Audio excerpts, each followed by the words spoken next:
साथियों, मैं जब कच्छ के विकास की बात करता हूं तो मन में बहुत सारी पुरानी सारी यादें, सारी तस्वीरें एक साथ आने लगती हैं।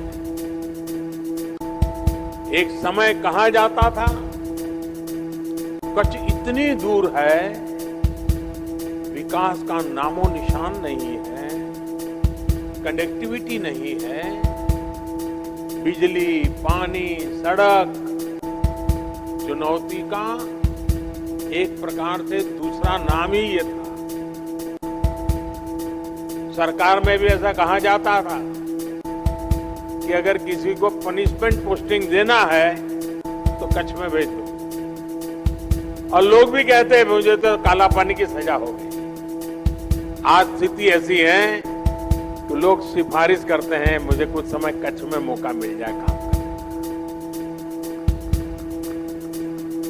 कुछ लोग तो ये भी कहते थे कि इस क्षेत्र में विकास कभी हो ही नहीं सकता। ऐसे ही हालत में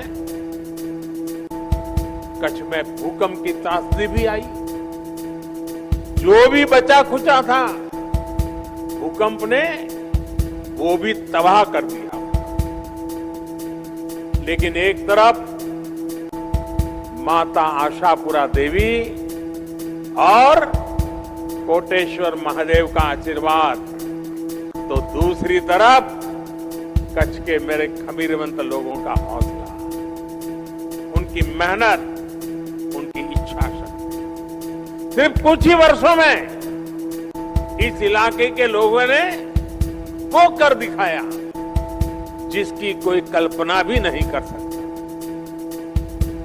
कच्छ के लोगों ने निराशा को आशा में बदला। मैं समझता हूं यही तो माता आशापुरा देवी के आशीर्वाद है। या निराशा का नाम नहीं, आशा ही आशा होती है। भूकंप में उनके घर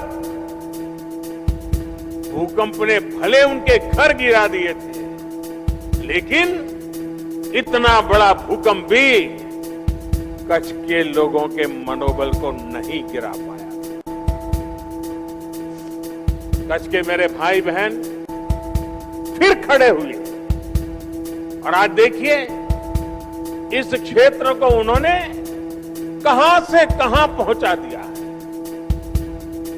साथियों, आज कच्छ की पहचान बदल गई है। आज कच्छ की शान और तेजी से बढ़ रही है। आज कच्छ देश के तेजी से विकसित होते क्षेत्रों में से एक अहम क्षेत्र बन गया है। यहां की कनेक्टिविटी दिनों दिन बेहतर हो रही है। इस सीमावर्ती इलाके में लगातार पलायन,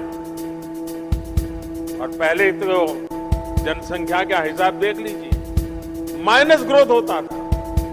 और जगह पे जनसंख्या बढ़ती थी, यहां कम होती थी क्योंकि लोग चले जाते थे। और ज्यादातर सीमावर्ती इलाके से लोग पलायन कर जाते थे, और उसके कारण सुरक्षा के लिए भी मुश्किल पैदा होना बहुत स्वाभाविक था।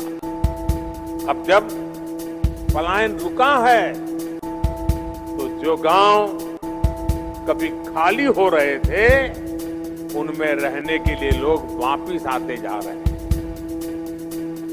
इसका बहुत बड़ा प्रभाव, सकारात्मक प्रभाव राष्ट्रीय सुरक्षा पर भी पड़ा है। साथियों, जो कच्छ कभी वीरान रहता था, वही कच्छ देश और दुनिया के पर्यटकों का प्रमुख केंद्र बन रहा है।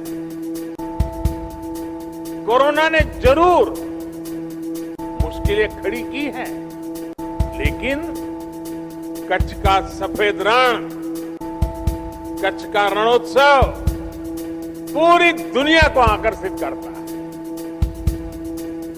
एवरेज औसतन 4 से 5 लाख टूरिस्ट रणोत्सव के दौरान यहाँ आते हैं।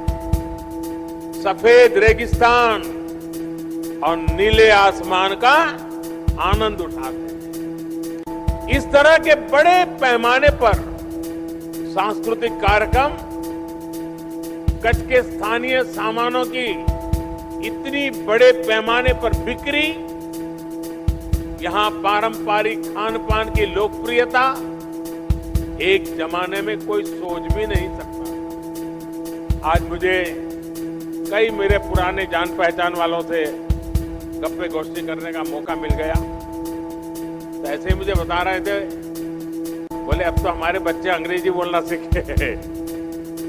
मैंने कहा कैसे? बोले अब तो हम होम स्टे करते हैं, हमने घरों की रचना की है, तो होम स्टे के लिए लोग रहते हैं, तो हमारे बच्चे भी बोलते बोलते बहुत कुछ सीख गए। कच्छ ने पूरे देश को दिखाया है कि अपने संसाधनों पर, अपने सामर्थ्य पर भरोसा करते हुए किस तरह आत्मनिर्भरता की तरफ बढ़ा जा सकता। मैं दुनिया के डेवलपमेंट एक्सपर्ट्स, यूनिवर्सिटीज, रिसर्चर्स, इससे जुड़े लोगों से कहूंगा कि भूकंप के बाद जिस तरह कच्छ का चौतरफ विकास हुआ है, मुझे लगता है कि केस स्टडी है, उसकी स्टडी की जानी चाहिए, रिसर्च करना चाहिए। और ये किस प्रकार से मॉडल काम कर रहा है। इतने बड़े भयंकर भूकंप हादसे के 2 दशक के अंदर अंदर इतना बड़ा सर्वांगीण विकास हर क्षेत्र में, और वो भी जहां ज्यादातर भूमि सिर्फ रेगिस्तान है। ये अध्ययन का विषय है। साथियों, मैं हमेशा मानता हूं कि ईश्वर ने मुझ पर कई कृपा रही है, और ईश्वर की कृपा का ही कारण होगा शायद कि मुझे भी उस भूकंप के समय विशेष रूप से कच्छ के लोगों की सेवा करने का ईश्वर ने अवसर दिया। इसे संयोग ही कहेंगे कि भूकंप के अगले साल बाद जब राज्य में चुनाव हुए, तो जिस दिन नतीजे आए वो तारीख भी 15 दिसंबर थी, और आज 15 दिसंबर है। कोई कल्पना नहीं कर सकता था कि इतने बड़े भूकंप के बाद यहां पर हमारी पार्टी को लोग आशीर्वाद देंगे। बड़ी नकारात्मक चर्चा चल रही है, लेकिन उस चुनाव में जब 15 दिसंबर को रिजल्ट आया तो देखा कच्छ ने जो प्यार बरसाया, जो आशीर्वाद दिए, वो आज भी उसी परंपरा चल रही है। आज भी देखिए आपके आशीर्वाद।